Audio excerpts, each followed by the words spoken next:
അസ്സലാമലൈക്കും dear friends, welcome back to ആഷീസി kitchen. ഞാൻ ഇന്ന് വന്നിരിക്കുന്നത് തികച്ചും വ്യത്യസ്തമായിട്ടുള്ള ഒരു ബിരിയാണി റെസിപ്പി ആയിട്ടാണ്.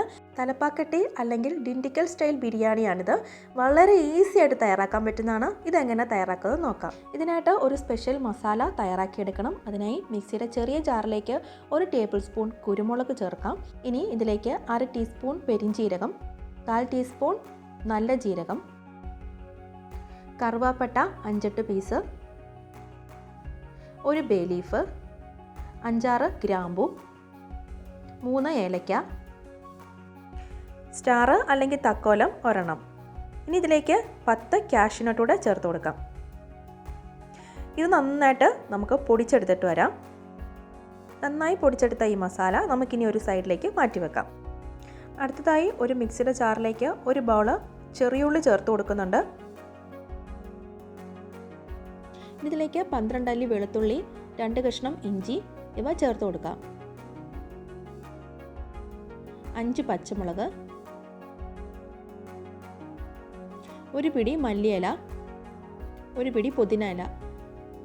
ഇത് നമുക്ക് നന്നായി പേസ്റ്റ് പരുവത്തിൽ അരച്ചെടുക്കാം. ഇവിടെ മസാല തയ്യാറായിട്ടുണ്ട്. ഇനി ബിരിയാണി തയ്യാറാക്കുന്നതിനായി അടികട്ടിയുള്ള ഒരു പാത്രം എടുക്കണം. ഞാൻ ഇവിടെ കുക്കറാണ് എടുത്തിരിക്കുന്നത്. ഇതിലേക്ക് 2 ടേബിൾ സ്പൂൺ സൺഫ്ലവർ ഓയിലും 2 ടേബിൾ സ്പൂൺ നെയ്യും കൂടെ ചേർത്ത് കൊടുക്കാം.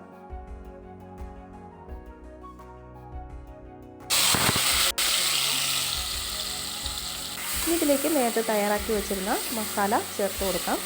ഇതിനകത്ത് പച്ചമണം ഒന്ന് മാറി വെള്ളമൊക്കെ ഒന്ന് വറ്റി വരുന്നിടം വരെ നമുക്കൊന്ന് വരട്ടിയെടുക്കാം.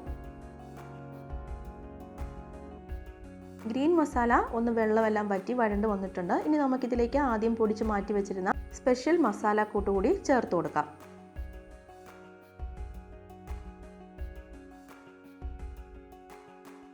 ഇതിലേക്ക് 1/2 ടീസ്പൂൺ മഞ്ഞൾപ്പൊടി, 1 ടീസ്പൂൺ മുളക് പൊടി,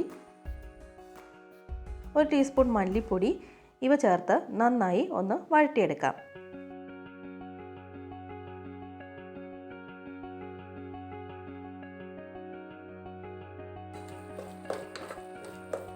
ഇനി നന്നായി പച്ചമണമെല്ലാം മാറി വരണ്ട് വന്ന മസാലയിലേക്ക് നമുക്ക് 1 കപ്പ് തൈര് ചേർത്ത് കൊടുക്കാം.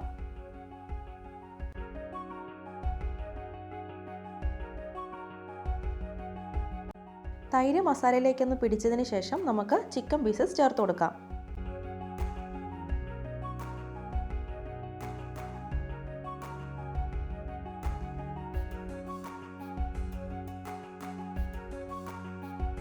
ഇനി ഇതിലേക്ക് പാകത്തിന് ഉപ്പ് ചേർത്ത് കൊടുക്കാം.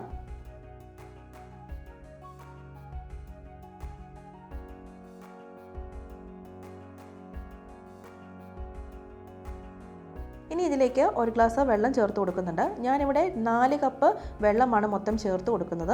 2 ഗ്ലാസ് അരിയാണ് എടുത്തിരിക്കുന്നത്. സെയിം ഗ്ലാസ്സിൽ തന്നെ 2 ഗ്ലാസ് അരി എടുത്തതിന് 4 ഗ്ലാസ് വെള്ളമാണ് നമ്മൾ അളന്നെടുക്കേണ്ടത്. ഈ ചിക്കൻ ഇനി ഒന്ന് ഇളക്കി കൊടുത്തതിന് ശേഷം മൂടി വെച്ച് 5 മിനിറ്റ് വേവിച്ചെടുക്കാം.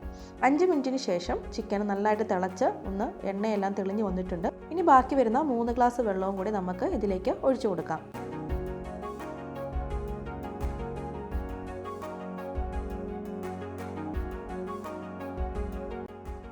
2 ഗ്ലാസ് അരിക്ക് 4 ഗ്ലാസ് വെള്ളം കറക്റ്റായിട്ട് ഇപ്പം ചേർത്തിട്ടുണ്ട്. ഇനി ഇതിലേക്ക് നമുക്ക് ഒരു നാരങ്ങയുടെ നീരും കുറച്ച് മല്ലിയിലയും പാകത്തിന് ഉപ്പും കൂടി ചേർത്ത് കൊടുക്കാം.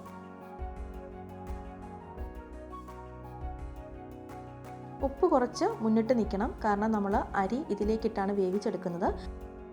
ഇനി നമുക്ക് മസാല എല്ലാം ഒന്ന് ഇളക്കിയതിന് ശേഷം ഉപ്പ് പാകത്തിനാണെന്ന് ചെക്ക് ചെയ്ത് നോക്കണം. അതിനുശേഷം ഇതിലേക്ക് നമുക്ക് 15 മിനിറ്റ് കുതിർത്തി എടുത്ത് വെച്ചിരിക്കുന്ന കൈമാ റൈസ് അല്ലെങ്കിൽ ജീരകശാല റൈസ് ചേർത്ത് കൊടുക്കണം. തലപ്പാക്കട്ടി ബിരിയാണി അല്ലെങ്കിൽ ഡിണ്ടിക്കൽ സ്റ്റൈൽ ബിരിയാണിക്ക് നമ്മൾ കൈമാ റൈസ് തന്നെ ചേർത്ത് കൊടുക്കാൻ ശ്രമിക്കണം. എങ്കിലേ നമുക്ക് ആ ഒരു ടേസ്റ്റ് കറക്റ്റായിട്ട് കിട്ടുകയുള്ളൂ. അരിയും ചിക്കനും എല്ലാം ഇളക്കി യോജിപ്പിച്ച് നമുക്ക് മീഡിയം ഫ്ലെയിമിലിട്ട് കുക്ക് ചെയ്തെടുക്കാം. ഏതാണ്ട് വെള്ളം വറ്റി ഈ ഒരു പരുവാകുമ്പോൾ നമുക്കിനി മൂടി വെച്ച് ഒരു 15 മിനിറ്റ് ഫ്ലെയിം സിമ്മിലിട്ട് വേവിച്ചെടുക്കാം. 15 മിനിറ്റിന് ശേഷം നമുക്കിതൊന്ന് തുറന്ന് നോക്കാം. നല്ല ആവി പറക്കുന്ന നല്ല സൂപ്പർ ബിരിയാണി ഇവിടെ റെഡി ആയിട്ടുണ്ട്. ഭയങ്കര ടേസ്റ്റാണ്. നിങ്ങളിതെല്ലാവരും ട്രൈ ചെയ്ത് നോക്കണം. നമ്മൾ സാധാരണ ബിരിയാണിയിൽ നിന്നും വ്യത്യസ്തമായിട്ടൊരു രുചിയിലുള്ള ബിരിയാണിയാണ്. കൈമ റൈസ് വെച്ചിട്ട് തന്നെ ഈ ബിരിയാണി ഉണ്ടാക്കാൻ മാക്സിമം ശ്രമിക്കുക. ഇനി ഇതുപോലുള്ള നല്ല നല്ല റെസിപ്പീസായിട്ട് വീണ്ടും വരുന്നതാണ്. Thanks for watching.